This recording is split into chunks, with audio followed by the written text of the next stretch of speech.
Hey, in today's video, I want to talk about a little project of mine here, something I've been doing, not necessarily, well, kind of part-time, I guess, but my new obsession, which is cleaning out my pile of shame.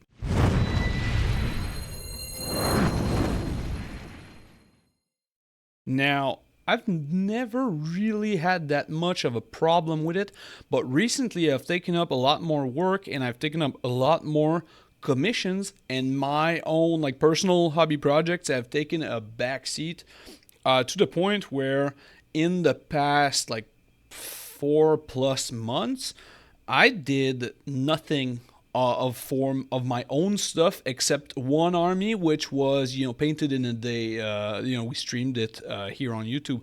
So really, my own like personal hobby is practically non-existent. But I still buy stuff because I like Warhammer. Yeah, I'm just like you. I lie to myself all the time. Oh yeah, I'll totally do this, and then it in the box. And I with the store, I come across a lot of like secondhand stuff, and I keep up with a lot of the competitive players around, and then I talk to them, and then they give me like good ideas for lists. I like toys. Sue me. Um, don't actually sue me though. Right now, I'm looking into cleaning out my hobby, my pile of shame, and I've got a couple of like tricks and techniques that I've figured out through the years, and so I want to give you a little bit of my process maybe to do this, because I know a lot of you guys are in this. The first thing that I do all the time is I make a list. So I list off all of my problems. What exactly do I have, and what like state is it in? So this is like new in box, this is built, this is on primer, this is started, a lot of my pile of shame is stuff that needs bases. So I have like the mini done but no basing. And a lot of it is partly built because I hate like building models is one of my least favorite part of the hobby. So sometimes I start building stuff and then I just like put it away, and it stays in the half built situation for like a long time. So that's step one, right? So step one, make a list of like all of your problems. And then step two is I try to maybe prioritize what I want. So for example, right now my main thing would be to get like a playable army, because the army that I painted, a couple the Pariah Nexus came out, so the rules changed, and I want to update that army. So that would be like my priority. So okay, so what do I have in my pile of shame that I need to play that army, and do I need to buy something else? That's right. My plan to get rid of my pile of shame also involves buying some more stuff. For example, the Necron's army is something that I paint in bulk. So if I only have like 2 or 3 minis, they're never going to get painted because I want to have like a large enough quantity. And right now I know that for the past like couple of times where I did have some free time, I disregarded the Necrons because I didn't have enough to paint to matter. So okay, well, what do I need now? So I checked the list that I was interested in, and then I want this, and that. So I need to acquire 2 more guys, and then acquire guys, build guys, and then I can paint like 30 of them. So that's more of a longer type of project, right? Because it's still buying, building, and then painting a lot of minis. So I read that down somewhere, and right next to my Necron project, like okay, this is like this Necron, this piece of this part of my thing needs this, and that. The same thing with bases, like the pile of model that need bases, I need to just like figure out like what colors of bases I need, and then I'll probably make some extra. So that plan is okay, well, I need these bases, I need these, and these, and then I can also compare with my list. So right now I'm missing, I don't know, 1 lava base, 1 sand base, and 1 I don't care base, and then about like 5 Necron bases.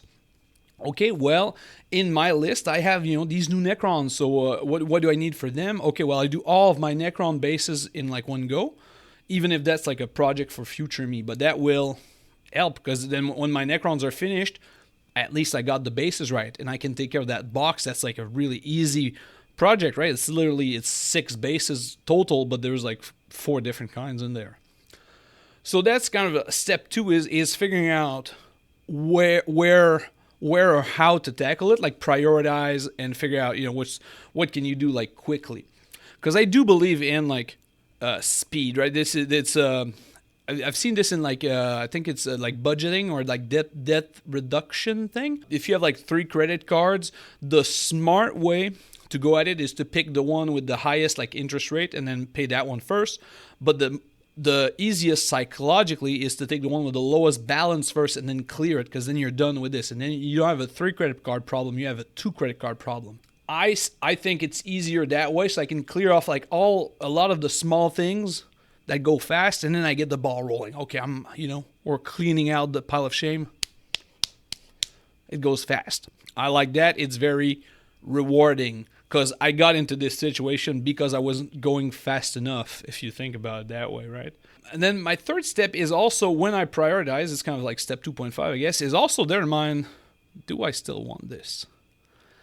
And lots of time I realize that I don't necessarily care about this, and then I sell it back. Stuff that I can rebuy or that I can trade for something more interesting right now. For example, I'm missing 2 Tom Spiders for my Necron stuff. If I can trade like 2 boxes of stuff that's like future maxes, like that were low in my priority list for these scarabs, yeah, go for it. It will speed up my entire process. I get 2 things out of the list, and I get 2 things that I want to do right now. Okay, cool, perfect. We're in business. So I'm not really. I know a lot of people that will be like averse. They don't want to get rid of anything. That's okay. That's perfectly fine. But I find that like some stuff I just don't really care that much about in retros. Like when I got it, acquired it, I really wanted it, and now it's gone. You can change. It's okay. But again, if that's not you, that's not you. It's okay. No worries about that. List it off, prioritize, and then marry Kondo that shit. That's the 3 first steps. And then you have to actually tackle it. So what I do is, with all of the stuff that I've listed, I'm a big believer, and I know this works crazy well, of out of sight, out of mind. So everything that is not like in my priority 1 that I can like work on right now, tucked away in like a box, far away from my reach, far away from my sight. Like it's not on my hobby area. It's not in the shelves behind me where I put some other commissions. It's in a box somewhere. I've labeled it with like, pile of shame 3 or whatever, name of a project. And it's somewhere in a box. Like, purchase boxes from like Staples or whatever. They cost next to nothing. And then stack it away in a cupboard that you don't use. Out of sight, out of mind is the best. Because then you're not always like confronted with the side of it. It's really easy to get motivated on the one thing that you have to do. Like you just see the one thing that you have to do, not like the big burden of like, oh man, what good is doing this one thing if I have all of this to do still? So that, again, it's a lot of it is like psychological, right? Because you have to kind of like trick yourself, because that's how motivation really works. Is it's all up in here, right? So you have to trick this guy here to get this done. And then the last step is really just execute. And I like telling other people that that's what I'm doing. Like a couple of my hobby friends and stuff. I try to tell them, I'm working on this, because then the next time I'm in a good position to do this because of the store. But the next time they come by, they go, hey, did you finish working on that thing you said you were working on? And then what am I going to do? Lie to them or look so unprofessional? But so I do this. So I do 1 hour a day of my own projects now. And 1 hour is a really good time, I feel like, because 1 hour is enough to get stuff done, but never really enough to get like my motivation out, so that I'm always kind of looking for the next day.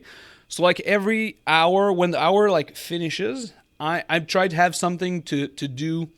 Like I try to not finish anything on the hour. Like if I'm about to finish something and I have like, 2 minutes left, or 10 minutes left and I'm about to finish something, I'll put it aside, start on something new, so that I have like something to look forward to the next time I get to the hour. So I have nothing really finished like on time, and I've never like, I don't really want to cram more like 11-hour days of like painting an army before a tournament. It will probably happen because it's kind of fun to do, but in the grand scheme, like I would like that to not be my only form of a hobby, right? So 1 hour is kind of my plan to get this. It's not feasible for everybody, but I think 1 hour it's easy enough to fit in like a schedule, like either very late or very early. Like you can usually find some wiggle room. For me, it's like really early because I do the same thing with the gym where I go to the gym really late because then like at the end of my day, I'm never gonna have something to do, so I go to the gym because like that's the end of the day. I have no commitment, no nothing, so I can safely go. So if you know if you don't go to the gym, just do hobby instead. But I tried to find something that's really manageable, like very easy to accomplish, just so that I keep doing it. And then maybe you don't have as big a problem as me, and 1 hour a day is like you'll get done in like 2 weeks. So congratulations, and then you can buy more problem, or you can do half an hour. Like half an hour is like kind of the limit. I would not do less because like just sitting down, setting up, and then you get in the groove, and then it's kind of done. So I would do, I think an hour is kind of the perfect time, and it's pretty easy to manage. You just get up extra early or go to bed an hour later, and then you get some good wiggle room. So that was kind of my 5-step plan here to clear out the pile of shame. So I hope this helps you.